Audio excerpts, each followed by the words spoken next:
अस्सलाम वालेकुम। Hope so कि आप सभी खैरियत से होंगे और अपनी लाइफ में बेहतरीन कर रहे होंगे।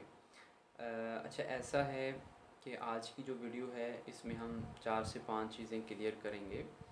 सबसे पहले तो उन लोगों को बहुत ज़्यादा मुबारक हो जिन लोगों की जो प्रीवियस रिक्रूटमेंट थी उसमें सिलेक्शन हुई। अल्लाह ताला उनकी आने वाली जो ज़िंदगी है उसमें भी उनको मज़ीद तरक्कियों से नवाज़े। और स्पेशली जो हमारे साथ अटैच थे स्टूडेंट्स जिनकी सिलेक्शन हुई उनको वंस अगेन कंग्रेचुलेशंस। और इसके अलावा बहुत सारे जो ओल्ड लोग होते हैं या जिन लोगों के साथ पास इंफॉर्मेशन अच्छी होती है उनको तो आइडिया होता है, लेकिन जो नए स्टूडेंट्स इस फील्ड की तरफ आ रहे होते हैं लाइक लेक्चरर्स की तैयारी वगैरह के सिलसिले में, तो उनके माइंड में बहुत सारे क्वेश्चन होते हैं। लाइक वो सबसे पहले पूछते हैं कि सर क्या इसके लिए कोई एमफिल मस्ट रिक्वायर्ड है या इसके लिए कोई 10 से 12 साल या 5 साल का एक्सपीरियंस रिक्वायर्ड है। ऐसी चीज़ें बोलते हैं। या उसके अलावा कहते हैं कि सर इसके लिए कोई मतलब जो एमफिल की डिग्री होती है उसके कोई मार्क्स वगैरह होते हैं इजाफी या नहीं होते। इस तरीके के क्वेश्चन करते हैं। तो सबसे पहली बात यह है कि जो रिक्वायरमेंट है बेसिक वो सिर्फ़ और सिर्फ एमएससी या बीएस ऑनर है, यानी 16 इयर्स एजुकेशन जो होती है वो आप लोगों की रिक्वायर्ड होती है इसमें अपीयर होने के लिए। और इसके अलावा एमफिल कोई मस्ट नहीं है। बहुत सारे स्टूडेंट्स जो हैं इस दफ़ा वो एमएससी लेवल के ही सिलेक्ट हुए हैं और बहुत सारे ऐसे थे जो अभी एमफिल में इन हैं जिनकी सिलेक्शन हुई है। तो एमफिल के साथ कोई भी ताल्लुक़ नहीं है आपकी सिलेक्शन का। उसके अलावा जो हमारा एमफिल होता है उसके कोई इजाफी मार्क्स वगैरह नहीं होते। इसके अलावा एक्सपीरियंस कोई भी काउंट नहीं होता। आपके अंदर जो काउंट होगी वो आपकी एबिलिटी होगी, चाहे आपका एक दिन का भी एक्सपीरियंस हो या ना हो। अगर आपका एक्सपीरियंस 10 से 15 साल का भी है और अगर आप अच्छा परफॉर्म नहीं करते तो इट्स मीन कि आपकी सिलेक्शन नहीं होती। तो ऐसे स्टूडेंट्स जिनके माइंड में छोटी छोटी चीज़ें हैं वो ये चीज़ें क्लियर कर लें। उसके अलावा बहुत सारे ऐसे स्टूडेंट्स हैं जो बोलते हैं कि सर क्या एकेडमिक जो रिकॉर्ड होता है नो डाउट वो असरअंदाज होता है, लेकिन मोस्टली सभी स्टूडेंट्स का वो 35 6 7 इसके राउंड बाउंड ही होता है। और 35 वालों की भी जिनका एकेडमिक रिकॉर्ड होता है उनकी सिलेक्शन हुई है तो सबका इसके इर्द गिर्द होता है, वो आप कैलकुलेट कर सकते हैं। उसके अलावा जो होता है सबसे जो इम्पोर्टेंट चीज़ होती है जो मैंने ऑब्ज़र्व की है बहुत सारे जो डीएमसीज़ हमें वसूल हुई उनके थ्रू या जो लोग सिलेक्ट हुए हैं उनके मैंने आप लोगों से शेयर भी किए हुए हैं सारे के सारे इंटरव्यूज़ वगैरह, उनका एक्सपीरियंस वगैरह शेयर किया हुआ है। तो जो चीज़ सामने आई है वो ये आई है कि आप लोगों के इख्तियार में है, आप लोगों के इख्तियार में है। क्या इख्तियार में है कि आप लोग बहुत ही हार्ड वर्क और स्मार्ट वर्क करें, बहुत ज़्यादा स्ट्रगल करें, स्टडी करें। तो अब देखें ना, एकेडमिक रिकॉर्ड होता है वो जो हो चुका है वो हो चुका है। अब जो हमारे ज़ुम्मे है वो ये है कि हम लोग अपने रिटन टेस्ट के लिए बहुत अच्छी एफ़र्ट करें। और मैंने एक और चीज़ भी देखी है कि अगर आपके रिटन में 50 मार्क्स आ जाते हैं और इंटरव्यू में 70 हो जाते हैं या 70 प्लस हो जाते हैं तो आपकी सिलेक्शन जो है अकॉर्डिंग टू जो अभी हुआ है रिक्रूटमेंट उसके अकॉर्डिंग आप मेरिट में आ जाते हैं। तो सबसे पहला जो आपका टारगेट होगा वो होगा रिटन टेस्ट।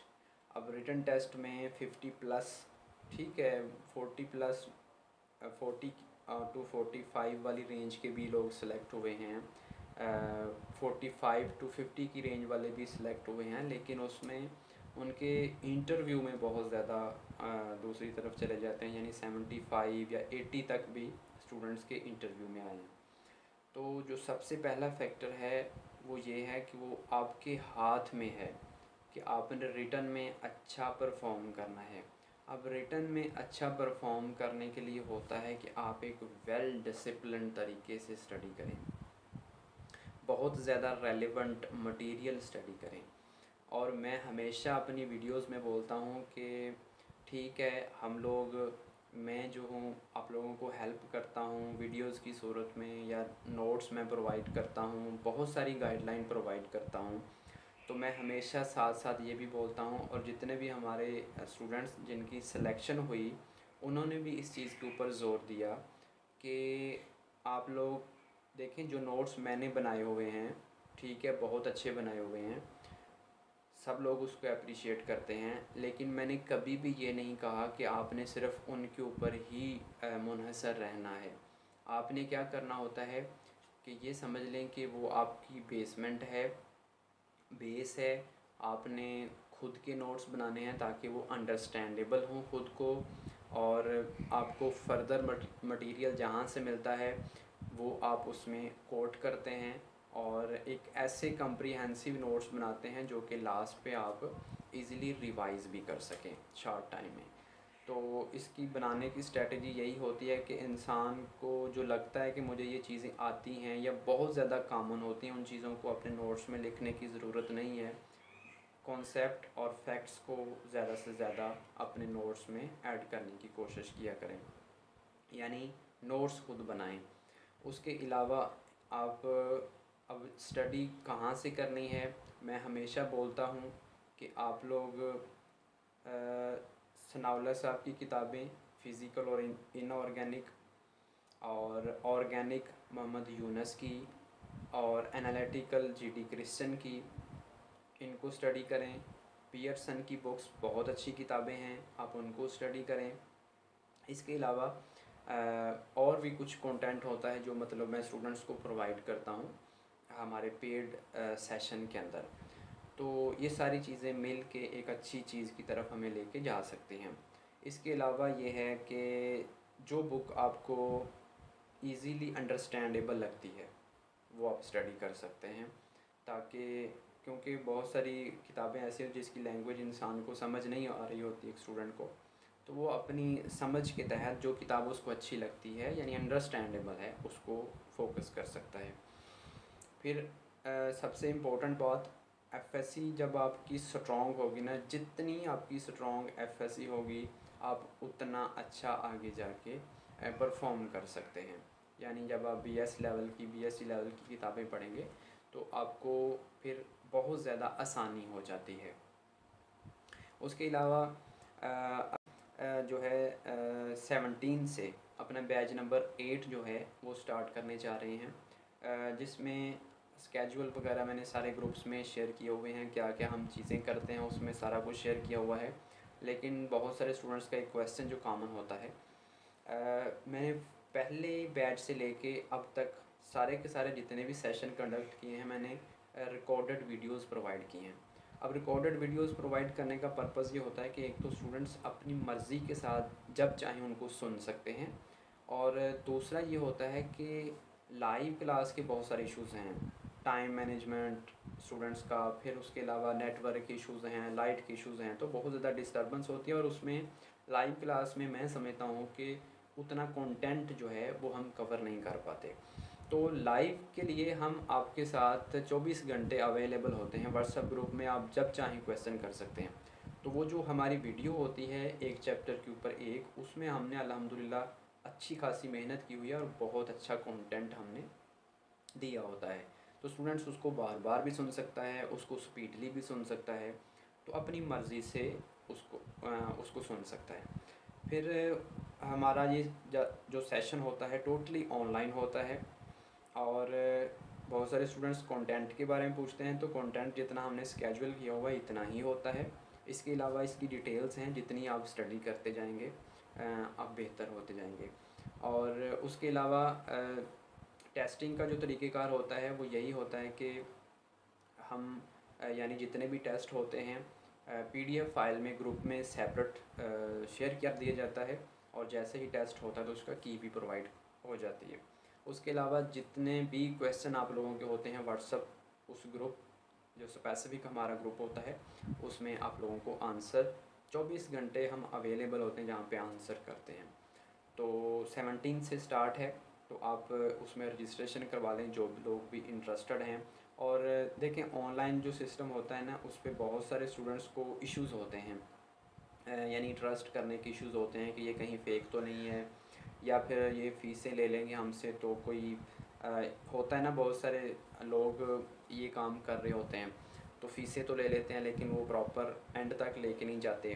फिर बहुत सारी चीज़ें होती हैं कि उनके पास अच्छा कंटेंट नहीं होता। तो इस चीज़ के लिए, यानी आपका ट्रस्ट बिल्ड करने के लिए, कुछ वीडियोज़ जो हैं 5 से 6 जो हैं वो अवेलेबल हैं यूट्यूब के चैनल के ऊपर, इसी के ऊपर आप उसको वॉच कर सकते हैं। फिर मैंने 8 से 9 जो इंटरव्यू हमारे स्टूडेंट्स के हैं वो भी मैंने शेयर किए हैं, आप उनको सुन सकते हैं। इसके अलावा आपका कोई ऐसा कोलीग, फ्रेंड, दोस्त जो कि हमारे साथ अटैच हो, आप उससे पूछ सकते हैं। तो अल्हम्दुलिल्लाह हर लिहाज से यानी ट्रस्ट के काबिल है ये सिस्टम, क्योंकि मैं फ़ुल टाइम इसको देता हूँ। तो बेस्ट ऑफ लक। और इसके अलावा लास्ट चीज़ जो होती है वो इंटरव्यू होता है। तो अल्हम्दुलिल्लाह इंटरव्यू के लिए हमने एक सेपरेट ग्रुप बनाते हैं, जब हमारे स्टूडेंट्स जो क्वालिफ़ाई करते हैं उनका, तो उसमें फिर सारे के सारे मैच्योर लोग होते हैं, सीनियर काफ़ी लोग होते हैं।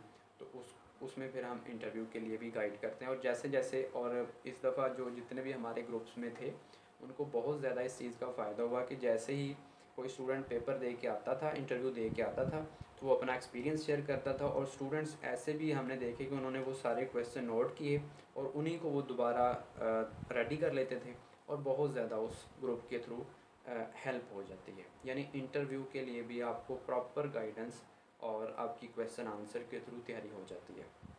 तो 17 से इंशाल्लाह हम स्टार्ट कर रहे हैं। इसके अलावा बहुत सारे स्टूडेंट्स ऐसे होते हैं जिनको मतलब फ़ीस में इश्यूज़ होते हैं। तो ऐसा स्टूडेंट जो डिज़र्व करता हो वो अपना पर्सनली मुझसे शेयर कर सकता है, कोई भी रीज़न। जस्ट एक शेयर करने की भी ज़रूरत नहीं है, सिर्फ इतना बोल दे, कोई भी एक तरीक़ेकार होता है गुफ्तगू का, तो इंशाल्लाह उसको भी हम अच्छे से डील कर लेते हैं। तो अल्लाह ताला हमारे हक़ में आसानियाँ फ़रमाएँ। और मैं समझता हूँ कि इंसान की ज़िंदगी में अल्लाह ताला ने हमारे लिए बेहतरीन चीज़ें प्लान की हुई हैं, और वो अल्लाह जानता है कि हमने कब, कितना और कैसे, किस किस को देना है। तो ये सारी की सारी चीज़ें अल्लाह ताला की ज़ात पे छोड़ दें। हमारा मकसद है हम स्ट्रगल करें, हम मेहनत करें और ख़ुद पे थोड़ा बहुत इन्वेस्ट करें, ख़ुद को इम्प्रूव करें, और माशरे के लिए हम कोई अच्छा पॉजिटिव एक मैसेज देने के काबिल बन सकें। Thank you so much. अल्लाह हाफ़िज़।